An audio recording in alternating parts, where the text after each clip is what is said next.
গাউসুল আজম হযরত মাওলানা শাহ সুফি সৈয়দ গুলামুর রহমান মাইজভান্ডারী প্রকাশ বাবা ভান্ডারীর ফয়েজপ্রাপ্ত প্রিয়তম নাতি ফিরে তরিকত হযরত শাহ সুফি সৈয়দ শামসুল ইসলাম আল হাসানী আল মাইজভান্ডারীর খেলাফত ও ফয়েজপ্রাপ্ত পুত্র মাওলানা শাহ সুফি সৈয়দ বদরুল মামুন আল হাসানী আল মাইজভান্ডারীর দ্বিতীয়তম পবিত্র বার্ষিক উরস শরীফ অনুষ্ঠিত হয়েছে।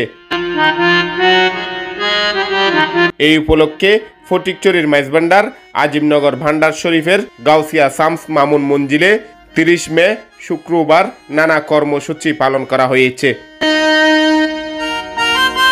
পবিত্র উরস শরীফ উপলক্ষে আজিমনগর ভান্ডার শরীফ গাউসিয়া শামস মামুন মঞ্জিলে উরস শরীফ পরিচালনা কমিটির পক্ষ থেকে খতমে কোরআন, ওয়াজ মাহফিল, মাজার শরীফে পুষ্পস্তবক অর্পণ, মিলাদ কিয়াম, আখেরি মোনাজাত ও উন্মুক্ত তবরক বিতরণ করা হয়। এতে প্রধান অতিথি ছিলেন চট্টগ্রামের চরফরি সুলতান দরবার শরীফের সাজ্জাদান শিন ফিরে তরিকত আলহাজ মাওলানা ডাক্তার সৈয়দ ইয়াকুব আলী আল কাদেরী আল মাইজভান্ডারী। বিশেষ অতিথি ছিলেন বিশিষ্ট ইসলামী চিন্তাবিদ শাহজাদা হযরত সৈয়দ আহমদুল হক মাইজভান্ডারী।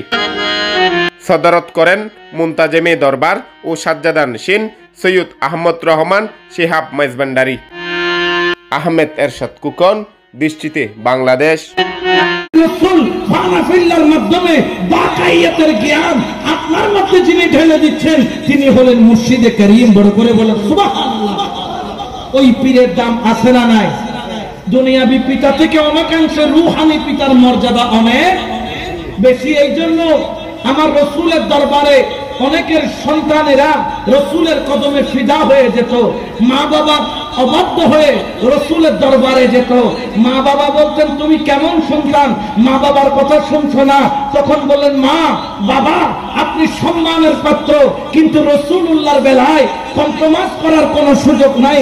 কারণ রাসূল বলেছে লা ইউমিনু আহাদুকুম হাত্তা আকুনা হাব্বা ইলাইহি মিন ওয়ালিদিহি ওয়া ওয়ালাদিহি ওয়ান নাসি আজমাইন।